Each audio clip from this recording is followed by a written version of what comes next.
¿Qué tal? Tengan todos ustedes muy buenos días, buenas tardes o buenas noches, según sea la hora en la cual ustedes accedan a este canal. Bueno, en el día de hoy vamos a empezar a abordar una temática muy particular, pero que estoy seguro que puede ser muy interesante para muchos, ya que es una pregunta que inevitablemente integra nuestra sociedad. Y esa es la pregunta sobre la moral. Entonces, en el capítulo de hoy simplemente vamos a contextualizar como de dónde viene todo este problema sobre la moral y a medida que vayamos avanzando, es decir, en las siguientes semanas iremos abordando este problema a partir de diferentes teorías, ¿no? Bueno, entonces empecemos por decir que en nuestra vida diaria el ser humano siempre está lanzando sentencias morales. Por ejemplo, el que esté viendo este video dirá, ese video es muy bueno, ¿cierto que sí? O un estudiante siempre ha pensado en algún momento de su carrera en el colegio, en la universidad, esa nota es muy injusta, ese profesor es muy injusto. Todo el tiempo estamos lanzando sentencias morales. ¿Qué significa eso? ¿Por qué? Bueno, podemos derivar de allí que entonces el ser humano es un ser moral. Tendemos a moralizar la realidad que nos estructura, ¿no? Y en este caso vamos entonces a mirarla desde diferentes puntos de vista, de los cuales el primero es la libertad y la responsabilidad que ella conlleva. ¿Qué entendemos nosotros por libertad? Digamos que el ser humano, nos dirían los medievales, tiene una cosa llamada el libre albedrío. Y es decir, independientemente de la religión que ustedes practiquen o no practiquen o lo que sea, el ser humano es un ser capaz de tomar decisiones. Está por encima del puro apetito, digamos, del alma apetitiva de los animales, ¿no? Mientras el animal tiene hambre y entonces usted le pone al perrito su tacita de comida y el perrito tiene hambre, ve la tacita, va, se acerca y come inmediatamente. El perrito no se pone a pensar, venga, ¿será que esa comida está buena? ¿No será que esa era del paquete que se venció la semana pasada? No. Tengo hambre, ponen comida, voy y como. El ser humano, gracias a su capacidad racional, digamos entre comillas, está por encima de ese puro instinto de ir y catapultar inmediatamente o tomar inmediatamente lo que su deseo le imprime. El ser humano toma decisiones. ¿Y qué implica tomar una decisión? De las muchas opciones que yo tengo, tomo una. Claro, con las diferentes mediaciones y limitaciones que claramente podemos derivar de esta discusión, pero digamos, si yo tengo hambre y una señora me pone un plato de comida enfrente, yo puedo decir, me lo voy a comer todo, puedo decir, me voy a comer la mitad, puedo decir, no me lo voy a comer, no confío en esa señora. Tengo un universo de posibilidades de las cuales tomo una de esas posibilidades y la apropio. ¿Qué va a implicar eso? La libertad es optar por una de las posibilidades, pero en tanto yo opto por una de las posibilidades, renuncio a las otras posibilidades. Entonces podemos decir que la elección, cuando tomamos una elección, la repercutimos o tiene unas repercusiones por acción, aquello que he decidido, y por omisión, aquello que he dejado. Y esto no solo repercute desde un punto de vista, sino en varios. Es decir, en el sujeto que toma esa acción hay unas repercusiones. Esas decisiones que yo voy tomando van constituyendo eso que llamamos el yo. Si mi papá cuando era niño, o mi mamá, o mi abuela, lo que sea, me dijo, mijito, usted puede decidir entre unos patines, una bicicleta o un balón de fútbol. Esa decisión que yo tomé, supongamos que yo escogí la bicicleta, va a repercutir inevitablemente en lo que estoy configurando de mí mismo. ¿Por qué? Porque muy seguramente los domingos cuando salimos al parque, mientras unos niños van a jugar fútbol y otros van a montar patines, yo voy a montar bicicleta y voy a potencializar mis habilidades en montar bicicleta. Eso me va configurando a mí. También tiene una incidencia muy importante en los otros. Esas decisiones que yo tome influyen de una forma u otra o dependen en la vida de los demás. Si yo me decidí por la bicicleta, por mantener el ejemplo, eso implica que la persona que me la compró tiene que hacer un gasto más grande que si me fuera a comprar un balón de fútbol, ¿no? Y la vida de los otros también, digamos, limita ese universo de posibilidades de mi libertad, porque si mi papá no tiene la plata para la bicicleta, pues simplemente no la pone entre las opciones. Entonces, por un lado, hay una influencia en el yo, que voy configurando con mis decisiones, en esa libertad, con los otros, porque lo que yo decida termina afectando a los otros, o lo que los otros decidan terminan por afectarme a mí, y por supuesto el medio, ¿no? Si yo vivo en una comunidad rural muy alejada de absolutamente todo, y voy a pedir un celular, el iPhone 11 que acabaron de estrenar, ¿para qué? Si ni siquiera puede que ni siquiera tenga acceso a internet. O si yo vivo en una comunidad indígena en el Amazonas, pues no tiene mucho sentido una bicicleta, ¿cierto? El medio también claramente influye. Y yo influyo en el medio. Si mi decisión como presidente de la República es adoptar el fracking para extraer hidrocarburos, pues muy seguramente esa decisión que yo tome va a afectar el medio en el cual yo me desarrollo.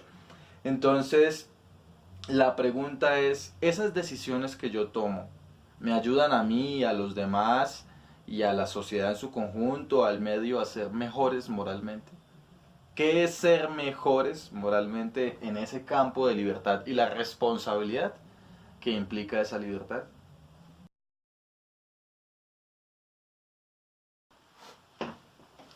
Entonces, esto nos va a llevar a pensar en qué consiste la justificación y la conciencia moral. Eh, digamos que es muy difícil poder precisar exactamente hasta qué punto tiene alcance nuestro poder de elección, nuestra libertad, ¿no? Por ejemplo, depende mucho, hay personas que sufren torturas terribles y deciden llevarse el secreto que están manteniendo hasta la muerte porque tienen una gran capacidad de resistir a situaciones extremas, por ejemplo. Pero también nos encontramos con que dependiendo de determinadas situaciones hay quienes son mayormente responsables o menormente responsables por los actos que están cometiendo. Es decir, nosotros somos conscientes que hay personas que por la edad, por su situación, por una enfermedad, son, digamos, menos responsables de sus actos que otros que sí lo son plenamente. Si un niño decide maltratar a un animal, claro, el niño tiene una responsabilidad, pero es una responsabilidad limitada porque el niño aún no es plenamente consciente de sus actos. Mientras que el papá que le pega al perrito de la casa, mientras el niño lo ve, él sí es plenamente responsable de sus actos. Entonces digamos que ahí hay una diferenciación un poco clara. Cuando nosotros le pedimos a una persona que explique el por qué, le estamos pidiendo que se justifique. Y entonces tenemos que esa justificación de la moral la vamos a entender a partir de dos dimensiones. Una dimensión estructural, donde efectivamente mis actos han contribuido a hacer de mí o de la sociedad moralmente mejor, han contribuido a que la sociedad o a que yo sea mejor en términos morales. Estructuralmente la acción ha funcionado para eso. Es decir, si yo separo las basuras en mi casa, que espero que la mayoría lo hagamos, sé que ni siquiera puede que lo sepa, pero efectivamente separar las basuras contribuye a que la sociedad sea mejor, a que el planeta se destruya antes, se destruya después, perdón. Y por otro lado, bueno, esa es la dimensión estructural donde efectivamente la acción contribuye a una mejoría propia del sujeto o de la sociedad. Y tenemos una dimensión argumental donde yo soy consciente de que las repercusiones de mis actos sirven para una mejoría moral propia o de la sociedad en su conjunto. Entonces eso nos puede llevar a cierta reflexión, ¿no? No sé si les ha pasado, por ejemplo, algún amigo les dice, venga, hágame un favor, deme una palabra de aliento, tengo una situación grave, y usted pues desinteresadamente le dice, no, ven, tranquilo, las cosas pueden mejorar, no sé qué, si sé más. Yo no soy consciente de lo mucho que le puedo estar ayudando a esa persona, hasta que pasado el tiempo mi amigo se acerca y me dice, venga, no, muchísimas gracias, sus palabras me ayudaron muchísimo, de verdad, y yo digo, oh carajo, o sea, de verdad lo que yo le dije a esa persona contribuyó para que se sintiera mejor y yo no lo sabía. Estructuralmente, mis acciones contribuyeron a una mejoría, aun cuando yo no era consciente de ello. Mientras que en el campo argumental, yo sí puedo valorar esas acciones que estoy haciendo. Es decir, yo soy consciente de los efectos que producen ciertas acciones y de las formas como esos efectos pueden contribuir a que la sociedad pues sea mejor, ¿no? Entonces, podemos valorar esas acciones desde una perspectiva moral.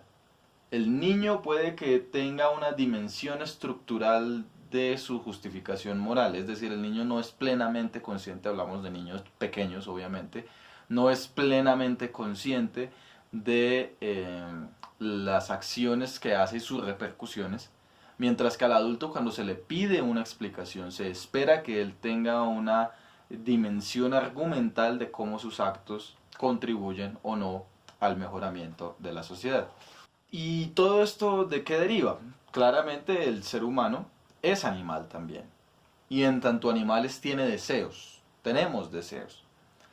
Y cuando queremos, cuando aparece un deseo, buscamos satisfacerlo. Es apenas natural querer satisfacer los deseos. Solo que tenemos esa ventaja racional, recuerden, de poder generar proyectos que nos conduzcan de una u otra forma a satisfacer esos deseos. Entonces, cuando esos deseos aparecen y yo planifico mi comportamiento para lograr satisfacerlos, estamos hablando de una motivación. Y ese deseo entonces pasa a ser, digamos, el fin, y todas las acciones que yo realice para llegar a ese fin lo vamos a entender como los medios. Por ejemplo, yo deseo ser una persona reconocida en la comunidad académica, supongamos, ¿no? Ese es mi deseo y entonces yo empiezo a planificar proyectos.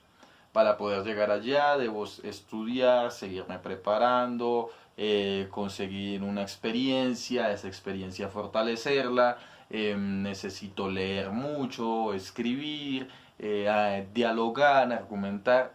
Esos son los medios que yo estoy siguiendo, esa construcción del proyecto que va a llevar, esperemos, a que se cumpla ese fin que yo tengo, ese deseo que yo tengo. Entonces, ¿qué implica eso, no? Implica analizar la situación, la lista de posibilidades que tenemos a nuestra disposición. Si esas posibilidades que yo tengo no se adaptan, pues bueno, también es posible crear otras posibilidades, ¿no? Supongamos que yo no tuve cómo acceder a la universidad. O supongamos que mi forma de ser llevó a que no me adaptara al sistema universitario. Yo puedo ser autodidacta. Y claro, pues es complicadísimo, es más difícil, pero mi forma de ser se adapta mejor a ser autodidacta, supongamos. Y usted puede llegar a ser increíblemente reconocido en la comunidad académica siendo autodidacta. De ejemplos hay muchos. Por ejemplo, uno de mis escritores favoritos, Fernando Soto Aparicio, él no se graduó, o sea, ni siquiera fue a la universidad y aún así recibió un doctorado honoris causa, un reconocimiento académico, y sus obras son excelentes como autodidacta completamente. Y hay muchísimos ejemplos que podríamos derivar de ahí, ¿no? Entonces, cuando valoramos esas posibilidades, lo podemos hacer desde dos perspectivas también. Desde una perspectiva instrumental, como su nombre lo dice, suena a instrumento, a cómo utilizo, y a eso lo vamos a llamar la inteligencia o la razón instrumental. Y entonces es cuando hacemos referencia a qué tanto me sirve o de qué formas me ayuda a la consecución de un proyecto, determinada decisión. Yo tomo una justificación moral, puedo decir, este cuchillo es malo, ¿cierto? Malo o bueno, esa es la dicotomía moral, digamos que ahí está el gran debate, ¿qué entendemos por lo malo y lo bueno? La razón instrumental dirá, el cuchillo es malo si no corta, el cuchillo es bueno si corta, ¿no? ¿O estaríamos de acuerdo en eso? No nos vamos a poner a mirar, ay no, es que es malo porque corta animalitos, que no sé qué, o es bueno porque me ayuda a acabar con mis enemigos, supongamos, siendo exagerados, ¿no? Es malo o bueno en razón de qué tan funcional resulte para el objetivo que yo estoy consiguiendo, instrumentalizarlo, ¿no?